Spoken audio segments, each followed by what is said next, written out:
आज हम लोग निष्कर्षण का तत्वों का निष्कर्षण में सेकंड पॉइंट पढ़ेंगे। पहला पॉइंट पढ़ लिए थे अयस्क का सांद्रण। आज हम लोग पढ़ेंगे धातु का निष्कर्षण।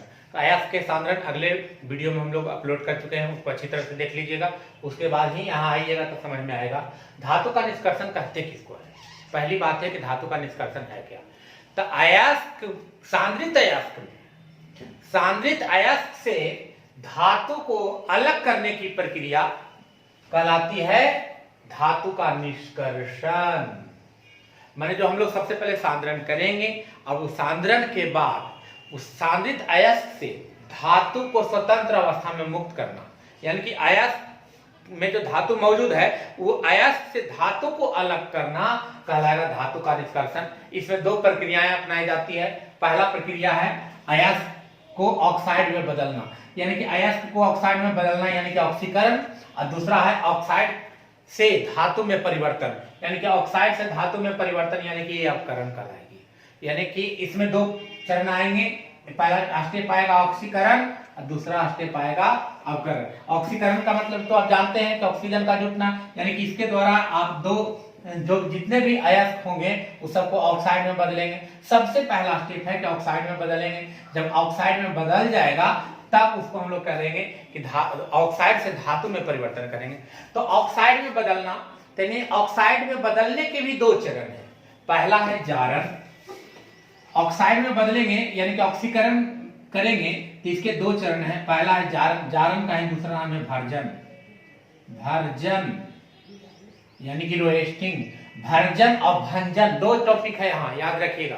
भंजन और भर्जन, तो भंजन अलग चीज है और भर्जन अलग चीज है। तो जारण का ही दूसरा नाम है भर्जन। सेकेंड पॉइंट है ऑक्साइड में बदलने का निष्कापन। अब ऑक्साइड में परिवर्तन करने का चरण है, तो इसके भी दो चरण है। पहला चरण है प्रद्रवन और दूसरा है वैद्युत द्वारा अपकरण। तो प्रद्रवन के दो चरण है। कार्बन के द्वारा अपकरण करा सकते हैं या एल्युमिनियम के द्वारा अपकरण करा सकते हैं। अब वैद्युत द्वारा अपकरण कराएंगे तो विद्युत धारा प्रवाहित करके उसको कैथोड एनोड पर ले जाकर परिवर्तन करेंगे, वहां से धातु को मुक्त अवस्था में प्राप्त करेंगे। तो इस प्रक्रिया को एक बार फिर से ध्यान से समझ लीजिए कि धातु के निष्कर्षण के दो स्टेप आएंगे, दो प्रक्रियाएं आएंगे इसमें लागू होगा निष्कर्षण के लिए। पहला ऑक्साइड धातु अयस्क को ऑक्साइड में बदल लेंगे, फिर जो ऑक्साइड में बदल जाएगा तो उससे धातु में परिवर्तन कर लेंगे। तो ऑक्साइड में बदलने का दो चरण है। पहला जारण, दूसरा निष्कापन। इसके भी कई चरण हैं, उसमें हम दो लेके चले हैं। पहला प्रद्रवन है और दूसरा वैद्युत द्वारा अपकरण है। तो प्रद्रवन के दो स्टेप यूज किए हैं हम लोग, कार्बन के द्वारा अपकरण और एल्युमिनियम के द्वारा अपकरण। अब हम लोग एक एक लेके यहां से चलते हैं जारण। देखिए इसमें पहला पॉइंट है जारण, रोएस्टिंग यानी कि भर्जन।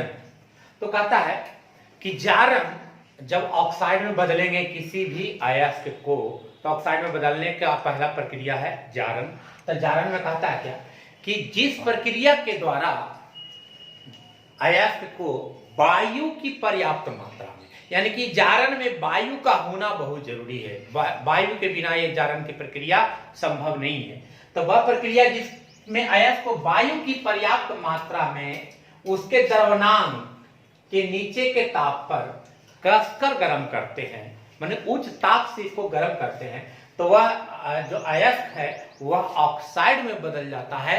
यह प्रक्रिया कहलाती है जारण। तो जारण के लिए वायु का होना जरूरी है। जब अयस्क को वायु की पर्याप्त मात्रा में कसकर गर्म करेंगे तो गर्म करने के बाद वह ऑक्साइड में बदल जाता है। यह प्रक्रिया कहलाती है जारण। या इसके साथ बनने वाले जो अपद्रव है, बाष्पशील पदार्थ है, वो निकल जाएगा। कार्बनिक पदार्थ इससे नष्ट हो जाते हैं।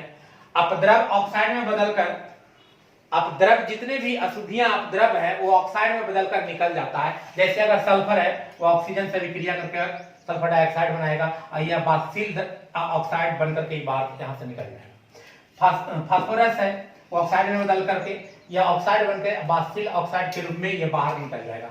अब इसमें जारण में मुख्य रूप से याद रखिएगा कि अधिकांशतः सल्फाइड अयस्कों का जारण किया जाता है।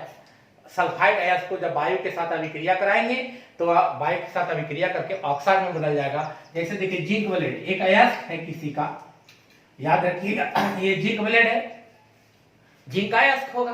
तो जिंक ब्लेंड को यानी कि Zn को वायु से अभिक्रिया कराएंगे तो जिंक ऑक्साइड और सल्फर डाइऑक्साइड अब द्रव अशुद्धि ये बाहर निकल जाएगा वाष्प बन करके। पीबीएस को ऑक्सीजन से अभिक्रिया कराएंगे, पीबीओ और SO2 के रूप में बदल जाएगा। अब देखिए ये ऑक्साइड के रूप में परिणत हुआ कि नहीं, ये पहले सल्फाइड के रूप में था और सल्फाइड के रूप में जब वायु के साथ अभिक्रिया करा दिए यानी कि जारण की प्रक्रिया कराए तो यह ऑक्साइड में बदल गया, यही कहलाता है जारण। तो इस प्रकार आपका पहला पॉइंट आपको खत्म हो गया। लेकिन याद रखिएगा कि नोट में ये लिख चुके हैं हम लोग कि जो ऑक्साइड होते हैं वो सरंध्री बन जाते, सरंध्री का मतलब पोरस छिद्र युक्त हो जाते हैं। अब जितने भी ऑक्साइड होंगे वह सरंध्र होते हैं, स्पंजी छिद्र युक्त, उसी को कहते हैं सरंध्री यानी कि पोरस, POROUS। जितने भी ऑक्साइड हैं वो सरंध्री बन जाएंगे और बन जाने के बाद अब एक पहला स्टेप आपका धातु के निष्कर्षण का जो ऑक्साइड में बदलना था उसके पहले स्टेप जो जारण था वो जारण आपका समाप्त हो गया। तो अब यहाँ पर उसके बाद अब हम लोग देखते हैं जारण के बाद सेकंड पॉइंट, वो है जारण। Second point निस्तापन।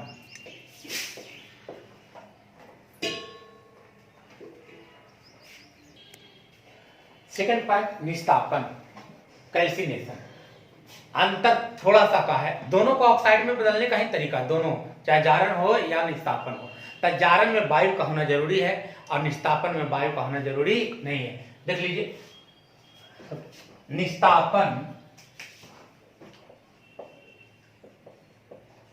निस्तापन वह प्रक्रिया है जिसमें अयस्कों को वायु की अपर्याप्त मात्रा में उसके द्रव्यमान के नीचे के ताप पर वायु की अनुपस्थिति में या तो असीमित मात्रा का दीजिए इसी को या अपर्याप्त मात्रा का दीजिए या अनुपस्थिति में कसकर गर्म करने से वह ऑक्साइड में बदल जाता है।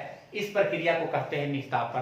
तो जब अयस्क को सांद्रित अयस्क को वायु की असीमित मात्रा, अपर्याप्त मात्रा या अनुपस्थिति में जब कसकर गर्म किया जाता है तो वह फिर पुनः ऑक्साइड में ही बदलता है। तो इस प्रक्रिया को कहेंगे निस्तापन और जब वायु होगा तो उस प्रक्रिया को कहेंगे जारण।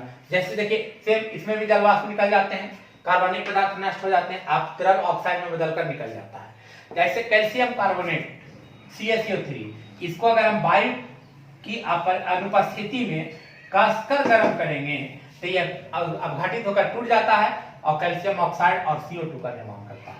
ZnCO3 को गर्म करेंगे वायु की अनुपस्थिति में तो जिंक ऑक्साइड और CO2 का निर्माण करता है।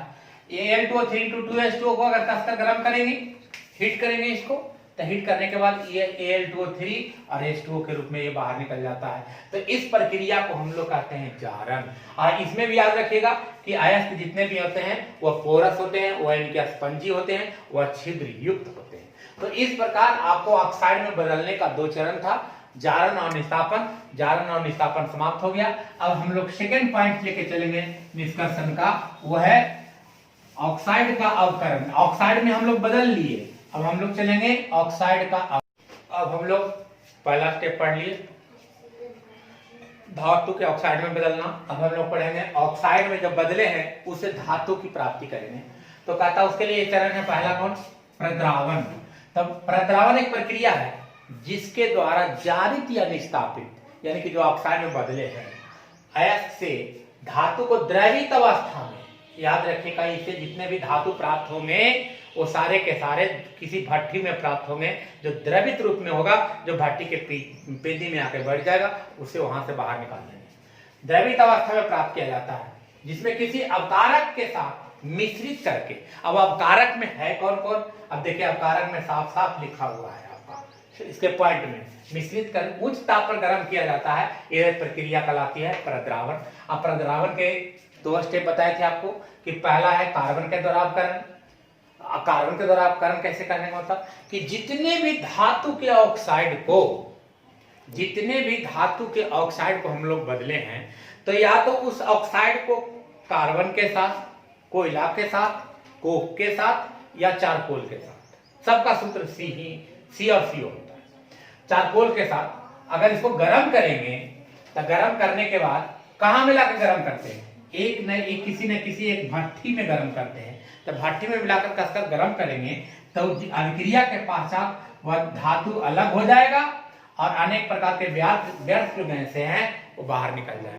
जैसे CO+C, CO ऑक्साइड को C से अभिक्रिया करेंगे, कार्बन से, कोक से, चारकोल से, कोयला से अभिक्रिया करेंगे, तो अब यहाँ Zn बाहर हो जाएगा और CO अलग हो जाएगा। ZnO+C, Zn अलग, CO अलग। SnO2+C, Sn अलग, CO अलग। Fe2O3 को कार्बन के साथ कराएंगे तो Fe डायरेक्ट पिघल करके पेजी में बैठ जाएगा और CO अलग हो जाएगा। अगर इसको कोक CO के साथ कार्बन मोनोऑक्साइड के साथ अभिक्रिया कराएंगे तो फिर ऑक्साइड फेरस ऑक्साइड में बदलेगा और फेरस ऑक्साइड को फिर पुनः कोक से अभिक्रिया कराएंगे तो Fe अलग हो जाएगा। यानी कि 2 स्टेप में है।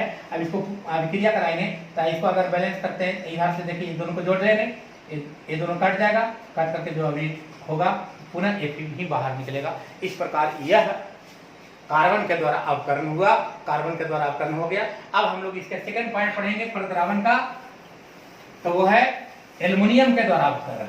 एल्युमिनियम के द्वारा अवकरण को अब कहते हैं, एल्युमिनियम के द्वारा अवकरण किसको करेंगे, तो वैसे ऑक्साइड जिसको कार्बन के द्वारा अभिक्रिया कराते हैं तो और उसी में जाके जुट जाता है, उसमें जाकर के और जुट करके वो अलग ना होकर के उसी के साथ जुट जाएगा, तो उस परिस्थिति में उस धातु ऑक्साइड को जब एल्युमिनियम के साथ अवकरण कराएंगे तो उस विधि को कहेंगे एल्यूमिनोथर्मिक विधि, उस थर्मिक विधि। और अब हम लोग सेकेंड पॉइंट पढ़ेंगे एल्युमिनियम के द्वारा अवकरण। एल्युमिनियम के द्वारा अवकरण यानी कि इसी को कहते हैं एल्यूमिनोथर्मिक विधि, याद रखेंगे। कहता है कि जब बहुत सारे ऑक्साइड को कार्बन या CO के द्वारा अवकृत कराते हैं तो वह उससे अवकृत नहीं होता, आसानी से अवकृत नहीं होता। वह कौन कौन से धातु है, Mn, Cr, Ri, Ti, tungsten, W इत्यादि है। इसे उच्च ताप पर जब इसको C या CO के साथ उच्च ताप पर अभिक्रिया कराते हैं तो अभिक्रिया करके वह अलग ना करके वह कार्बाइड का निर्माण कर लेता है। वह किसका निर्माण कर लेता है, कार्बाइड का निर्माण करता है। तो और अलग करना है और अलग ना होकर के उसी के साथ ये कार्बन उसी में जुट करके कार्बाइड बना लेता है। तो उस परिस्थिति में उसका अवकरण एल्युमिनियम के द्वारा किया जाता है। जब एल्युमिनियम के द्वारा उसका अवकरण कराते हैं तो उस प्रक्रिया को कहते हैं एल्यूमिनोथर्मिक विधि। बार बार ये 2 नंबरिया क्वेश्चन में पूछ देता है कि भाटी एल्यूमिनोथर्मिक प्रोसेस। तो बहुत सारे ऐसे जो ऑक्साइड हैं जो कार्बन और कार्बन मोनोऑक्साइड से अवकृत नहीं हो सकता है, उसको जब उससे अभिक्रिया कराते हैं उच्च ताप पर पे तो वह और उसी में जाकर के जुट करके वह कार्बाइड का निर्माण कर लेता है। तो उस परिस्थिति में उसका अवकरण कार्बन और एल्युमिनियम के द्वारा, कार्बन और कार्बन मोनोऑक्साइड के द्वारा ना करके एल्युमिनियम के द्वारा किया जाएगा। उस विधि को एल्यूमिनोथर्मिक विधि कहते हैं। जैसे क्रोमियम ऑक्साइड को एल्युमिनियम से अभिक्रिया कराएंगे तो यहाँ से क्रोमियम बाहर हो जाएगा, इसके साथ ऑक्सीजन लेकर के Al2O3 बना देगा। और जितने भी अभी तक जितने भी रिएक्शन लिखे हैं सारे के सारे अनबैलेंस रिएक्शन है, संतुलित समीकरण नहीं है। वो संतुलित समीकरण आपका कार्य है कि आप खुद घर में करने का प्रयास करेंगे, और जब बैलेंस ना हो तो वो अलग चीज है, कुछ उसका प्रोसेस है, जान लीजिए, जानना जरूरी है। लेकिन हर समीकरण को बैलेंस करना आपका दायित्व बनता है, आप खुद स्वयं बैलेंस करें। Mn3O4 को एल्युमिनियम से अभिक्रिया कराएंगे तो Mn बाहर हो जाएगा और Al2O3 बाहर हो जाएगा। इस प्रकार ये आपको धातु की प्राप्ति, अयस्क से धातु की प्राप्ति हो गई। अब इसमें एक थोड़ा सा एक और है वैद्युत अपघटन के द्वारा। तो वैद्युत अपघटन के द्वारा याद रखिएगा कि इसमें द्रवित लवण को द्रवित धातु के द्रवित लवण में विद्युत धारा प्रवाहित करेंगे, और जब विद्युत धारा प्रवाहित करेंगे तो एक कैथोड पर और एक एनोड पर जाकर के जमा हो जाएगा। और जहां धातु जमा होगा यानी कि कैथोड पर धातु जमा होगा, एनोड पर अधातु धनात्मक कैथोड पर जमा होगा और ऋणात्मक एनोड पर जमा होगा। वहां से 2 कहानी होगी, कैथोड की और एनोड की, और उस प्रक्रिया के द्वारा फिर पुनः धातु की प्राप्ति हो जाएगी। तो इस प्रकार आपका धातु का निष्कर्षण जो सेकंड टॉपिक था वो आपका समाप्त हो गया। अब हम लोग इसके बाद तीसरा धातु प्राप्त कर लिए, लेकिन जितने भी धातु प्राप्त करेंगे वह शुद्धतम 100% शुद्ध नहीं होगा, उसमें कुछ न कुछ अशुद्धियां मौजूद रह जाती है। उसे धातु को शुद्ध करने की प्रक्रिया धातु क्या शुद्धिकरण कहलाता है। तो हम लोग थर्ड पॉइंट पढ़ेंगे अब धातु का शुद्धिकरण यानी धातु का शोधन।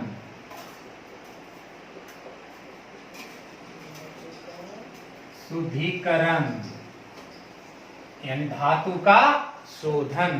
तो थर्ड पॉइंट हम लोग देखिए,